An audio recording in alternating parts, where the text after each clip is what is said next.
Hi everyone, welcome to अड्डा 247। मेरा नाम है Bharti and I am your NEET counselling expert and a biology educator as well. और आज की वीडियो बहुत ज़्यादा इंपॉर्टेंट है क्योंकि 2-3 दिन में आपका राउंड 1 का रिजल्ट आ जाएगा। और उसके बाद क्योंकि लास्ट ईयर जैसा कोई भी प्रोसेस नहीं है, प्रोसेस हैज़ बीन चेंज, तो आपको फ्रीज और फ्लोट कैसे करना है ये मैं आपको बता देती हूँ। और जब आ जाएगा तब मैं फिर से किसी बच्चे का फ्रीज और फ्लोट तो करवाऊंगी, तब मैं आपको दोबारा लाइव में बता दूंगी ताकि आपके सारे डाउट्स क्लियर हो जाए।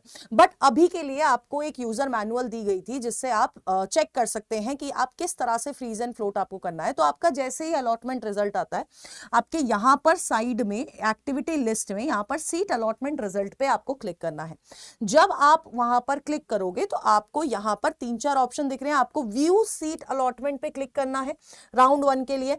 ठीक है, अब जब आप सीट अलॉटमेंट पे आपने जब क्लिक करा, उसके बाद आपको कॉलेज दिख गया है ना। आपको इस तरह से पूरी की पूरी डिटेल्स दिख जाएगी कि आपको कौन से कोटा से कौन से कॉलेज में अलॉटमेंट हुई है और आपका क्या मतलब कौन सी आपकी प्रायोरिटी थी, आपने कौन सी प्रायोरिटी डाली थी, ये सारी डिटेल्स आपको मिल जाएंगी। अब आपको कॉलेज पता चल गया है कि यार हाँ, मेरे को तो ये वाला जो कॉलेज है वो मुझे मिला है। अब पॉइंट आता है कि वहां पर अब आपको डिसाइड करना है कि आपको फ्रीज करना है या फ्लोट करना है।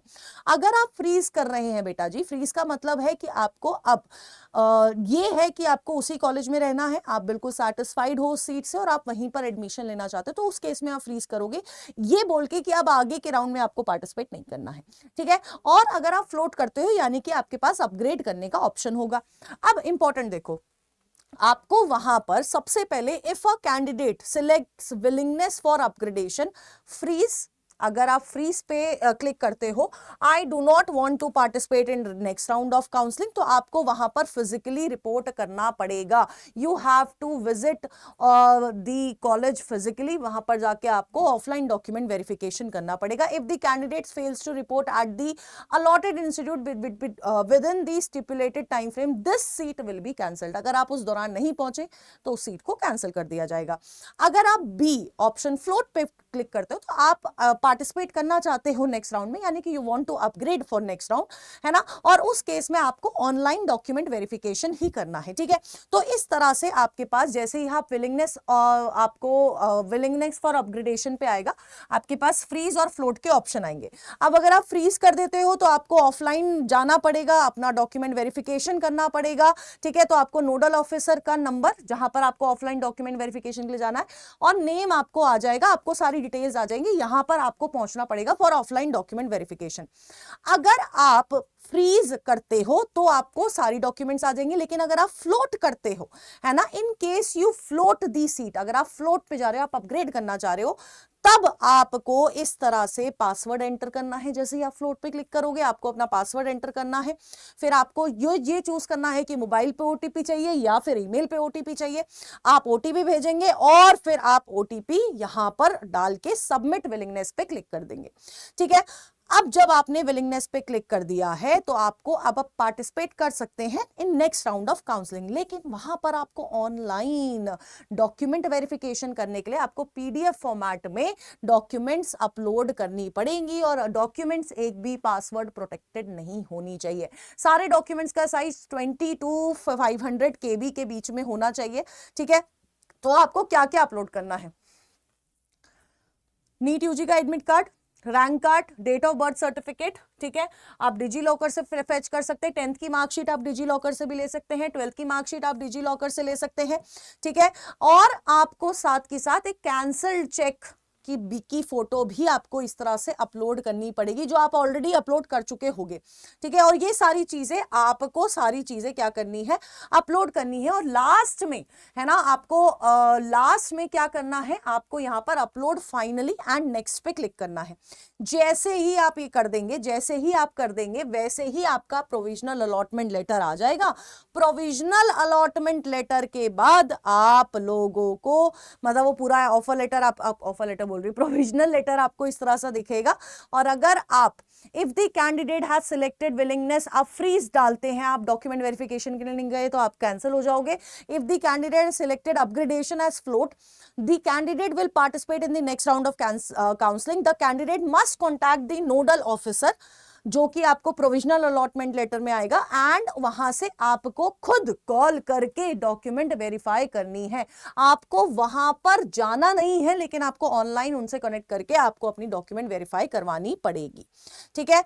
और जब क्योंकि इस तरह से आपको दिखाई देगा आपकी वेरिफिकेशन पेंडिंग है, नोडल ऑफिसर की डिटेल्स आपको दी जाएंगी और वहां पर आपको कॉल करके करनी पड़ेगी, ठीक है। अब अगर आपके डॉक्यूमेंट्स में कोई भी डिस्क्रिपेंसी आती है तो आपको इस तरह से डियर कैंडिडेट इस तरह से पूरा नोटिस आ जाएगा, यानी कि आपको अपना पोर्टल बार बार ओपन करते हुए रखना है, ठीक है। Dear candidate, during document verification discrepancies were found in your recently uploaded documents, please review and resolve. आपको दोबारा अपडेट करने के लिए आएगा और आपको व्यू एंड रिमूव डिस्क्रिपेंसी पे फिर क्लिक करना है और आगे फिर आपको अपने डॉक्यूमेंट्स को री अपलोड करने का मौका मिल जाएगा।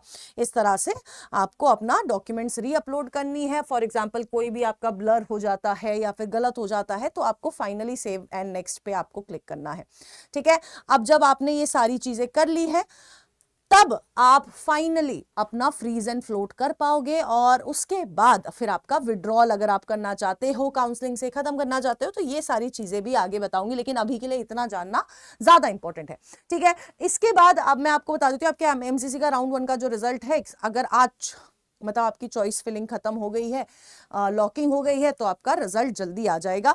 एंड इंपॉर्टेंट थिंग इज कि आपका राउंड 1 के रिजल्ट के बाद मुझे पता है आपने जो बहुत सारे बच्चों ने, मैक्सिमम बच्चों ने जो प्रेफरेंसेस भरी होगी वो एज पर आपके एक्सपेक्टेशन के हिसाब से आपने जो भी कॉलेज डाला होगा, बहुतों को मिला होगा, बहुतों को नहीं मिला होगा, और बहुतों को उनकी रैंक पे बहुत कम लोअर रैंकिंग कॉलेज मिला होगा, ठीक है, अच्छी रैंक होने के बावजूद। और उनको तुम लोग को लिस्ट में देखना कि तुमसे कम रैंक वाला बच्चा भी तुमसे बेटर कॉलेज लेके जाएगा अगर तुम ढंग से प्रेफरेंसेस नहीं डालोगे। इतने दिनों से मैं जो चीख के बोल रही हूँ वो तुम्हें समझ आ जाएगा जब तुम एमसीसी का राउंड 1 का पूरा पीडीएफ देखना, 1100 पन्ने का। मैं बोल रही हूँ 1100 छोड़ो, आप बीच में है ना ये जो 500-600 वाला पन्ना होता है ना, 500 से 550 50 पन्ने देख लेना, तुम्हें समझ आ जाएगा कि मैं क्यों बोल रही हूँ, ठीक है।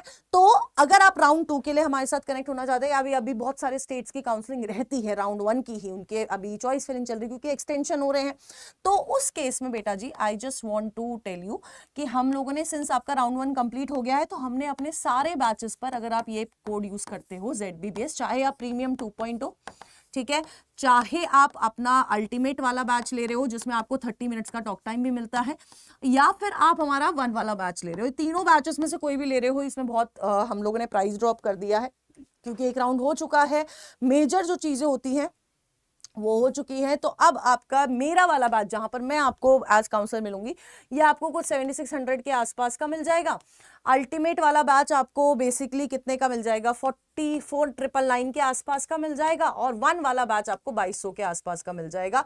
तो इसमें आपको जनरल प्रेफरेंस लिस्ट, यहाँ पर आपको काउंसिल बना के देगा कस्टमाइज प्रेफरेंस लिस्ट, और यहाँ मैं प्रेफरेंस लिस्ट बनाऊंगी, I will be your council, I will be taking your doubt, ठीक है। या तो आप नीचे दिए गए कमेंट बॉक्स में जो लिंक दिए गए हैं उन लिंक पे क्लिक करके ले सकते हैं बैच, या फिर आप कॉल कर सकते हैं 7042578247 पर, ठीक है। इसके अलावा कोई डाउट हो, do let me know in the comment box. Till then tata bye bye, take care and all the best.